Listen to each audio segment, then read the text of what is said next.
예, 안녕하세요. 반갑습니다. 상상수월래 경제TV 최영. 어, 연휴 잘 보내셨나요? 아, 연휴가 그렇게 마음이 편하지가 않네요. 네. 지금 연휴 첫 번째 연휴고, 그러니까 10월 달 들어서면서 이제 4, 4분기 들어서면서 첫 번째 연휴죠. 첫 번째 연휴에다가 이 첫 번째 연휴를 맞이하는 과정에서 이 주식하시는 모든 분들이 좀 마음을 좀 편안하게 또는 이제 계좌가 이제 이제 좋은 수익률을 좀 만들어 내주면서 연휴를 좀 맞이했습니다. 뭐 그 어느 때보다도 즐거운 연휴가 좀 될 뻔했었는데 9월 시장 분위기는 나쁘지 않았다라고 하는 건 아니고 굉장히 좀 안 좋았습니다.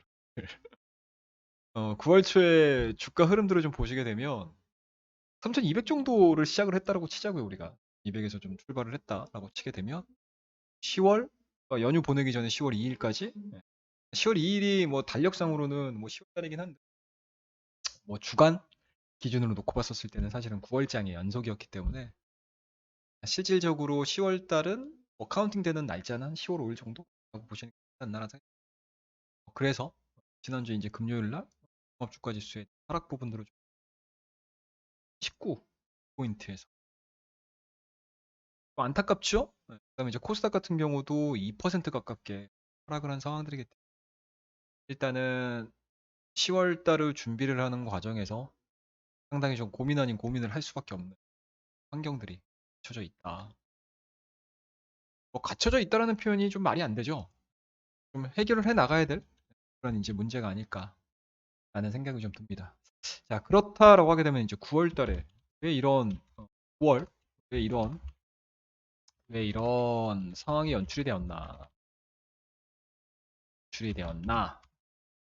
라는 생각이 좀 드는데 다우도 마찬가지고요. 다우 쪽 차트 한번 볼까 우리? 다우 쪽 차트에 대한 움직임들 똑같습니다, 여러분. 보시게 되면 9월 한 달 동안에 다우 지수가 시작점이 35,400포인트입니다. 근데 지금 종가상으로 놓고 보게 되면은 그러니까 우리나라 같은 경우는 이날 쉬었잖아요. 쉬었기 때문에 뭐 요거는 빼자고요. 네, 빼고 그러니까 오늘 밤이죠, 오늘 밤. 좀 빼고 금요일장에 대한 리바운딩은 좀 나오곤 했지만 여전히 3,308, 그러니까 33,800포인트 정도에서 저가를 형성을 한 상황들이기 때문에 우리나라 증시도 안 좋았고 해외 증시도 별로 좋지 않았다라고 보시면 그렇다고 되면은 과연 10월 달에는 뭐 다우도 올라가고 나스닥도 올라가고 중국 시장도 뭐 헝다 리스크를 내면서 갈 수 있는 과연 만들어줄 수 있을까? 뭐 이거에 대한 고민을 해보셔야 되는데 그 이전에 9월 달에 왜 이렇게 하락세가 좀 나왔느냐라는 것들에 대한 고민들을 좀 해보셔야 될 것 같아요. 일단 뭐 첫 번째로는 인플레죠. 첫 번째 인플레이션에 대한 뭐 여러 가지 대안이 없었다. 그러니까 뭐 대처 방안이 없었다. 대처 방안이 없었다 정도로 우리가 좀 해석을 해볼 수. 그에 따라서 시장에서는 뭐 항상 인플레가 발생이 돼버리게 되면 뭐 버블에 대한 문제점들은 늘 나오고 있는 상황들이기 때문에 인플레와 버블은 뭐 뗄래야 뗄 수가 없다. 그다음에 이제 자산 가격에 대한 상승 부분 뗄래야 뗄 수 없다. 그리고 이 인플레라는 단어 자체가 나와버리게 되면 뭐 실물 자산 아니면 또 이제 금융 자산 뭐 이쪽에서에 대한 버블들을 과연 버텨줄 수 있을까에 대한 그러한 고민들을 좀 해보셔야 될 것 같은데 최근의 시장 분위기는 뭐 미국채에 대한 10년물 금리 상승이 지금 1.5 정도가 나온 상황이니까 한 달 동안에 한 0.2 정도 맥스로 따졌을 때 좀 상승. 그만큼 금융시장은 인플레에 대한 준비 과정을 좀 보여주고 있지 않나 라는 생각이 좀 들어요. 그리고 두 번째로 좀 놓을 수 있는 부분들은 아무래도 이제 중국 쪽에서 발생되고 있는 이제 헝다 리스크, 헝다 그룹의 뭐 파산 리스크, 폴트 리스크라고 보시면 좋을 것 같은데, 뭐 오늘 업데이트된 내용들을 좀 보게 되면 헝다의 헝다에 대한 지금 파산이기 헝다 그룹이 홍콩 증시에서 지금 거래 정지가 좀 됐거든요. 아니로 계열사 지분에 대한 매각설 나오고 있거든요. 매각설 부분들이 나오고 있고 중국의 제2의 부동산 업체에서 인수를 하겠다라는 부분들 얘기들이 좀 나오고 있는 상황들이기 때문에 일단은 헝다 리스크가 과연 시장 내에서 정상적인 방향으로 좀 해결이 될 수 있을까? 그거에 대한 고민들을 좀 해봐야 될 것 같습니다. 제가 앞서 올려드렸던 콘텐츠에 대한 내용들을 좀 보게 되면 시장에서 헝다리스크에 대해서 너무 좀 쉽게 평가를 좀 내리는 것 같아요. 정부에 대한 신뢰라고 해야 될까? 중국 정부 같은 경우는 이제 계획 경제, 그러니까 일반적으로 이제 자유경제 체제가 아니잖아요. 계획 경제 쪽으로 좀 넘어가게 되면 우리가 예상했던 것만큼 또는 이제 우리가 하고 있는 만큼 정도는 단파도로 끝날 수 있다. 단파동으로 끝날 수 있다. 하는 경우들이 좀 있는데 저는 생각이 좀 틀려요. 맞습니다. 헝다에 대한 리스크 자체에 대한 파급력이 어디까지 좀 될지에 대한 지금 현 시점으로는 사실은 헝다 리스크가 끝난 건 아니다. 과연 이제 이 헝다 리스크가 제가 앞서도 말씀드리긴 했지만 질서 있는 퇴장이 좀 이루어지게 시장에서에 대한 충격과는 상당히 적어질 수 있다. 하지만 헝다 그룹을 퇴장을 시키는 데 있어서 문제점들이 좀 많이 발생을 한다라고 하게 되면 시장에 대한 변동성 이 부분에서도 충분히 나을 수 있다는 생각이 좀 들어요. 그리고 10월 달 본격적으로 이제 4, 4분기죠. 4, 4분기. 본격적인 4, 4분기. 근데 본격적인 4, 4분기에 앞서서 사실은 10월 달 같은 경우는 실적 시즌이에요. 실적 시즌입니다. 실적 시즌에서에 대한 불확실성도 상당히 있죠. 그러니까 지금 코로나가 델타 변이 바이러스가 나오면서 사실은 3분기 자체가 지금 어떻게 보면은 정상적인 산업 활동이 이루어지지 않은 소비 활동이 이루어지지 않 그러한 소비 활동이 이루어지지 않았던 부분들이 미국의 뭐 경제 발표라든지 그러니까 경제 지표 발표라든지 이런 부분들 그대로 여실히 드러났었거든요. 여실히 드러난 상황들이기 때문에 사실은 현재 주가가 올라가는 과정에서 현재 각 기업들의 주가 상승을 보여주는 데 있어서 과연 실적이 주가를 받쳐줄 수 있는 주가를 받쳐줄 수 있는 실적을 만들어낼 수 있을 것이냐 실적을 발표를 할 수 있을 것이냐 뭐 이거에 대한 불안감들이겠죠. 당연히 나올 수 있는 거예요. 판단을 한다라고. 그런 부분들이 좀 복합적으로 좀 작용을 하면서 9월 달에서부터 주가는 조금 그런 흐름들이 좀 10월 달에 반등을 기대를 하고는 있지만 그 반등 자체 쉽게는 나오지 않을 쉽게는 나오지 않을 그럴 가능성이 상당히 높다라고 보시면 9월 달도 힘든 장이 됐지만 10월 달 역시도 만만치는 않을 다만 좀 기대를 해볼 수 있는 부분들은 주가가 좀 많이 빠지게 되면 그에 따른 대책들이 좀 나올 거거든요. 대책들이 나올 거예요. 정책 기대감들이죠. 정책 기대감들. 10월 달에 우리가 볼 수 있는 부분들은 정책 기대감입니다. 정책 기대감으로서의 V자 반등? V자 반등을 좀 노려봐야 되는 상황들이기 때문에 뭐 추세적인 움직임들을 놓고 봤었을 때 바로 이제 상방으로 흘러간다. V자 반등을 좀 노려볼 수 있는 포인트도 좀 잡라는 생각이 그 흐름들은 아마 10월 초에는 좀 힘들어 보이고 10월 중순 이후서부터 전략 후강 10월달 한 달을 놓고 봤었을 때 전략 후강에 대한 흐름들이 좀 흐름들을 있지 않을까라는 생각을 좀 가지고 그러한 부분들에 대해서 대처를 좀 하셔야 될 것 같고 포트폴리오도 마찬가지로 약간은 좀 현금량을 초반에는 좀 늘려놨다. 오후장에서는 그러니까 오후장이 아니죠. 그러니까 월 후반 쪽으로 넘어갔었을 때 그 현금들을 좀 활용을 할 수 있는 흐름들을 만들어내 그런 부분들에 준비를 좀 하셔야 되는 그런 내용들이 좀 있지 않을까라는 생각. 그렇다라고 하게 되면은 우리가 이제 좀 매매를 하는 데 있어서 어, 어떤 종목들을 좀 가져갈까 집중을 할 종목들이라든지 섹터군들을 좀 보셔야 될 것 같은데 일단은 첫 번째로는 ESG예요. ESG만한 흐름들이 없다. 그다음에 이제 두 번째 뭐 ESG 뭐 ESG 안에 뭐 여러 가지 좀 들어가 있겠죠. 태양광이라든지 뭐 풍력이라든지 뭐 전기차도 당연히 ESG. 그리고 각각의 기업들 같은 경우 뭐 철강이라든지 화학 쪽이라든지 중국의 전력난 부분들이 나오면서 실질적으로 그러니까 생산이 안 된다라는 부분들이 안 좋은 부분들도 좀 있어요. 또 역으로 생각을 해보게 되면 좋은 부분들도 쉽게 말하면 상품 가격에 대한 상승이겠죠. 수요가 살아나는데 상품가격에 대한 상승이 나오게 되면 스프레드는 당연히 벌어질 수밖에 없는 상황이거든요. 그 스프레드를 먹을 수 있는 섹터군들, 화학이라든지 철강이라든지 뭐 이런 쪽에 대한 움직임들은 한 번쯤 좀 지켜봐야 되지 않나. 두 번째로는 여전히 뭐 9월달 하순부터 진행이 되었던 뭐 미디어 컨텐츠 관련된, 그다음에 리오프닝과 관련된 뭐 기획사라든지 뭐 여행 업종이라든지 뭐 업종이라든지 이런 것들도 상당히요. 그다음에 실질적으로 이제 산업에 대한 정상화적인 부분들이 나오게 되면 여러 가지 이제 운송업에 대한 주가 흐름들도 상방으로 좀 흘러갈 수 있는 가능성이, 최근에 보시게 되면 뭐 BDI라든지 이런 부분들이 좋은 흐름들 좀 보여주고 있잖아요. 최근에 뭐 페노션에 대한 주가 흐름들을 좀 보시게 되면 되게 재밌어요. 그러니까 안 밀리거든요.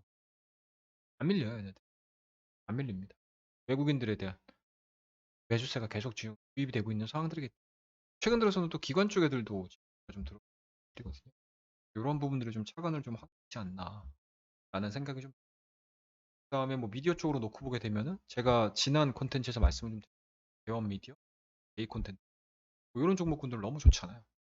여전히 좀 기대감들을 주고 콘텐츠에 대한 스토리지 자체는 너무나 지금 좋아지고 있는 상황들이기 때문에 아마 요 경쟁력, 그러니까 국내 제작사들에 대한 경쟁력 자체, 그리고 그러니까 뭐 미디어 콘텐츠를 판가라고 이야기하기는 좀 그렇긴 한데 판매 단가, 단가라고 해야 되나? 공급 단가 아니면 이제 뭔가 이제 협상에 대한 경쟁력 자체가 살아나는, 협상에 대한 경쟁력 자체. 그러한 부분들을 좀 같이 좀 해보게 되면 미디어 관련된 뭐 일시적으로 지금 수급이 많이 쏠리면서 많이 올라가긴 했지만 또 이 올라가는 과정에서 뭐 많이 올라간 종목은 빠질 수는 있겠지만 전체적으로 분위기 자체는 상당한 종목들일까 하는 생각이 좀. 그다음에 이제 리오프닝 관련된 종목군들 중에서는 여행업종, 항공업종 이런 쪽애들이 좀 나아질 가능성이. 뭐 본격적으로 우리나라도 지금 2주가 연장이 되긴 했지만 이 2주 연장이 끝나고 나서 위드 코로나 쪽으로 왔었을 때 시장에서 좀 어떻게 할지에 대한 하게 되면 리오프닝 관련된 종목 하나하나씩 좀 잘 보셔야 될 것 같습니다. 예를 들자면 뭐 대한항공, 뭐 아시아나항공, 뭐 대표적인 항공주들이 있겠죠. 그다음에 일단은 뭐 해외여행 쪽보다는 국내 여행에 대한 활발한 움직임이 나올 가능성이 높고 LCC 관련된 종목군들도 좀 해볼만 하겠죠. 그다음에 이제 해외 카지노 쪽보다는 국내외 국내 카지노, 강원랜드 그런 종목군 괜찮을 거고 또 뭐가 있을까요? 뭐가 있을까? 그다음에 이제 의류 소비, 특히 이제 애슬레틱, 운동복 쪽으로 보셔야 될 것 같습니다. 브랜드 엑스 코퍼레이션, 뭐 한세실업은 뭐 의류라고 하고요. 화승엔터, 화승인더 뭐 이런 애들 보시면 좋을 것 같고 골프 좀 여전히 뭐 좋은 흐름도 좀 보여주고 있지 않습니까? 그다음에 이제 용평 리조트라든지 종목군들 좋은 흐름들을 좀 보여줄 가능성이 높기 때문에 그러한 종목군도 좀 지켜보자라고 보시면. 또 하나 좀 신경 써서 이제 테마적인 부분들을 좀 놓고 보게 되면 이제 누리호 발사죠, 누리호 발사. 누리호 발사인데 이 누리호 발사 같은 경우는 대표적인 종목군들이 상당히 좀 많아요. 맞습니다. 뭐 예를 들자면 어떤 게 좀 있을까? 대표적으로 이제 한국항공 우주가 있을 거고, 그다음에 뭐 한국항공 우주 같은 경우 보시게 되면 9월달 한 달 내내 뭐 주가와는 좀 역방향에 대한 움직임, 그런 것들은 뭐 그만큼 이제 모멘텀들이 좀 살아 있고 정확한 일정 자체가 좀 남아 있는 상황들이기 때문에 시장이 만약에 좀 약세 쪽으로 좀 흘러간다라고 하게 되면 이런 종목군으로 주가에 대한 기대치들이 반영이 될 가능성이 높다. 하나 에어로스페이스 하겠죠. 그다음에 뭐 또 하나 볼 수 있는 하나 시스템 자연스럽죠, 당연히. 라든지 트랙 아이라든지 AP 위성도 위성 위성 괜찮습니다. 그다음에 뭐 인텔리안 테크 뭐저 저고도 위성이죠. 저고도 관련된 하나 쪽인데 최근에 좀 얘기가 좀 많이 나오고 있습니다. 인텔리안 테크. 이제 아이폰 5G 같은 경우도 저 궤도 항공위성과 관련해가지고 통신망을 되고 있는 상황들이기 때문에 시장에서 이렇게 이제 관심 그런 기술력이어서 인텔리안 테크도 이 적어도 저궤도 위성 쪽으로 했었어요. 하나 쪽으로 기술력이 있는 시장에서 좀 가까운 좀 성이 좋지 않을까. 그런 부분들이 주가에 좀 많이 좀 되고 있는 거. 기업 관련된 좀 보자라는 말씀 좀 할게요. 이렇게 보시면 좋고 뭐 딱 이제 5월 달에는 뭐 이거는 진짜 두리뭉실하다. 제가 지금 마지막 다섯 번째로 좀 말씀드릴 수 있는 매매 방법은 되게 두리뭉실하죠. 실적주. 실적주. 실적주 매매죠. 참 이건 말하면서도 제가 부끄럽네. 예. 실제가 어떻게 나오는지 어떻게 알고 그죠? 컨센이 좀 나올 거예요. 삼성전자가 요번 줄줄이 이제 대형 기업들에 대한 실적 발표가 좀 나올 실적 발표들은 하나하나씩 좀 뜯어보셔야 돼요. 찾아가시면서 그러니까 좀 부지는 떨어져야 돼요. 부지런을 떨어야 돼. 이거는 진짜 노가다예요, 노가. 진짜로. 금맥해듯이 그냥 하나하나씩 일일이 다 두드려 보면서 딱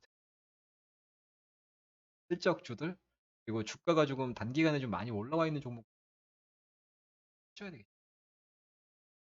하셔야 될 것 같고 그다음에 약간은 요거는 좀 디테일한 부분들이긴 한데 뭐 최근에 폴더블 관련된 종목군들이 9월 중순에 한 차례 정도 급했다가 좀 거의 다 지금 밀린 상황이거든요. 근데 요번 3분기 실적에 대한 발표가 좀 어떻게 그러니까 지금 폴더블 관련된 종목군들이 다 안 좋았거든요. 제가 좋았는데 요번 이 폴더블에 대한 성공적인 시장의 안착으로 인해 실적이 어느 정도까지 이제 레벨업이 되느냐. 그리고 그 레벨업에 대한 기대치들이 4, 4분기뿐만 아니고 2020년도, 2022년도에 대한 효과까지 좀 끌어오게 되면 바닥을 만들어내주고 폴더블 관련주들에 대한 실적 부분들 요거는 실적주 매매에서 보야 되겠다. 이렇게 좀 보시면 그다음에 제가 좀 설명을 좀 드리지 못했던 ESG 관련된 종목 뭐 저희도 ESG 관련된 종목군을 많이 매매를 했어요 지금 많이 매매를 하고 있고 많이 지금 가져가고 있는 상황들이기 때문에 이 부분들에 대한 이야기들은 재미있을 것 같아요. 태양광, 풍력 그리고 요게 이제 시대의 흐름이거든요 사실 ESG 관련된 내용들은 사실은 시대의 흐름이다. 그러니까 이게 제가 안에 있는 내용들까지 얘기를 하게 되면 사실은 이 ESG가 굉장히 조금 최근 들어서 갑자기 이제 뜨거워지는 거잖아요. 근데 작년서부터 지금 하다가 이제 최근 들어서 더 강력한 그런 이제 포인트들을 좀 만들어내고 있는 상황인 겁니다. 한간에서는 이제 중간에서 나오는 이야기는 만약에 중국 주기가 됐든 뭐 어디가 됐든 ESG 같은 쪽으로 지금 몰고 가고 있는 상황들이어서 우리가 2021년도를 마무리를 하면서